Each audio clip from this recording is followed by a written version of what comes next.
और अब बात करेंगे राजस्थान बीजेपी कोर ग्रुप की बैठक को लेकर। इस वक्त की बड़ी खबर आ रही है। राजस्थान चुनाव प्रभारी प्रहलाद जोशी के आवास पर बैठक में बची हुई 76 सीटों पर नामों को लेकर चर्चा। इसके बाद बीजेपी अध्यक्ष जेपी नड्डा के साथ होगी बैठक। प्रदेश कोर ग्रुप की सीसी की बैठक का 1 नवंबर को होगी और बीजेपी कोर ग्रुप की बैठक का दिन जो है वो 31 तारीख है, यानी आज 31 तारीख को जेपी नड्डा के आवास पर बीजेपी कोर ग्रुप की बैठक होगी। उसके पहले प्रहलाद जोशी के आवास पर जो है चर्चा का कार्यक्रम है। हमारे सहयोगी राजीव जुड़ गए इस खबर पर ज्यादा जानकारी के साथ। राजीव, आज बीजेपी की तीसरी सूची को लेकर नाम तय किए जा रहे हैं और आज का दिन, कल का दिन बड़ा महत्वपूर्ण, उसके बाद बीजेपी की जो तीसरी सूची है वो जारी हो जाएगी।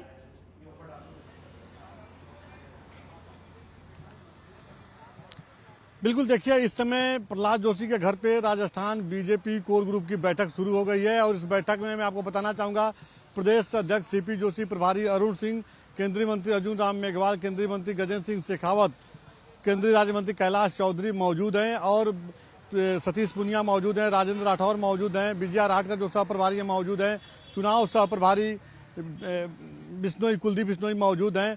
प्रहलाद जोशी जो है उनके घर पर बैठक हो रही है, वो भी मौजूद हैं और जो बचे हुए जो 76 नाम हैं उन पर मंथन किया जा रहा है। सूत्रों से जो जानकारी मिल रही है कि देखिए तीसरी लिस्ट में 5 सांसदों का नाम सामने आ सकता है। 5 ऐसे सांसद हैं जिन्हें चुनावी मैदान में उतारने की तैयारी में भारतीय जनता पार्टी है। एक केंद्रीय मंत्री का भी जो है नाम लगभग फाइनल हो गया है, जो जानकारी मिली है, जिसमें जो सबसे बड़ी जानकारी मिल रही है कि प्रदेश अध्यक्ष सीपी जोशी को विधानसभा चुनाव लड़ाया जाएगा। साथ ही इनके अलावा केंद्रीय राज्य मंत्री कैलाश चौधरी का भी नाम सामने आ रहा है, इन्हें चुनावी मैदान में उतारा जा सकता है। रंजीता कोली जो भरतपुर से सांसद हैं, इनको भी चुनावी मैदान में भेजा जा सकता है और 2-3 सांसदों को बीजेपी आलाकमान ने फोन करके संपर्क किया है कि आप लोग को विधानसभा चुनाव लड़ना है। हालांकि बहुत से अभी सांसद मन नहीं बना पा रहे हैं, लेकिन पार्टी आलाकमान का आदेश होगा तो इन्हें चुनाव लड़ना होगा।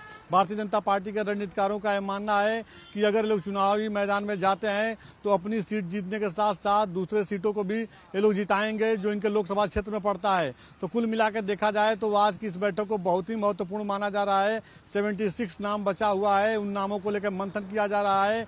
बीजेपी के पास 1 दर्जन सांसदों की सूची थी जिन्हें चुनाव लड़ाने की बात सामने आ रही थी। पहली लिस्ट में 7 सांसदों का नाम ऐलान किया गया था, जिसके बाद बगावत देखने के बाद दूसरी लिस्ट में किसी भी सांसद को जो है शामिल नहीं किया गया। लेकिन तीसरी लिस्ट जो है यह चौंकाने वाली होगी। तीसरी लिस्ट में कम से कम 5 सांसदों के नाम सामने आएंगे जो चुनावी मैदान में विधानसभा का चुनाव लड़ेंगे। कौन कौन से हो सकते हैं राजीव, एक बार फिर से आपसे जानना चाहेंगे कि सांसदों की घोषणा को लेकर कितनी सरगर्मी बीजेपी के अंदर खाने इस वक्त देखी जा सकती है?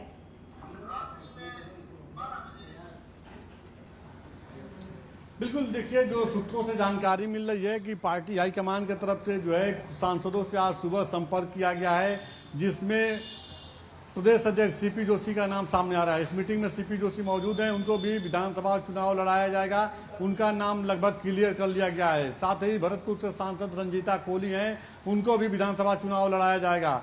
अगर बात किया जाए तो कैलाश चौधरी का भी नाम सामने आ रहा है। इनके अलावा 2-3 सांसद और हैं जिन्हें चुनावी मैदान में उतारा जा सकता है। लगातार पार्टी के रणनीतिकार संपर्क में है।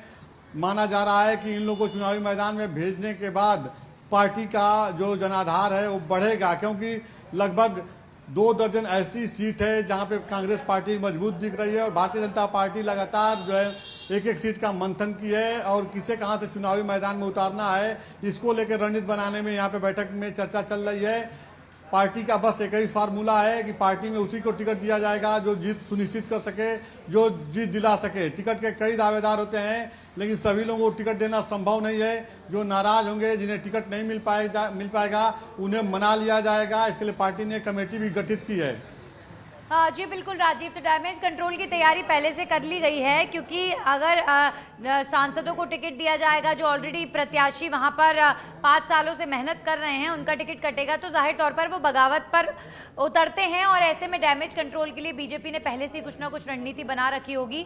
लेकिन यहाँ पर अभी जो तीसरी सूची आएगी, आप बता रहे हैं कि इसमें बहुत सारे सरप्राइज होंगे जितेंद्र, और सरप्राइज होना लाजमी भी है क्योंकि राजीव, क्योंकि कई सारी सीटें ऐसी हैं जो बीजेपी के लिए लगातार एक बड़ी चुनौती रही हैं। अब इस पूरे सिनेरियो को देखें तो हर बार देखिए राजस्थान की एक परिपाटी रही है कि पहले जो सरकार होती है वो रिपीट नहीं होती, अलग अलग ये बीजेपी और वर्सेस कांग्रेस चलता रहता है। लेकिन इस बार जो ऑब्जर्वर्स हैं, जिन्होंने सर्वेस लिए हैं, वो कह रहे हैं कांटे की टक्कर होगी। तो दोनों ही पार्टियों के लिए ये एक बड़ा चुनौतीपूर्ण फैसला है, क्योंकि टिकट जिसे देंगे सबसे बड़ा फैसला होगा ये उनकी जीत में जो भूमिका निभाने वाला है। राजीव,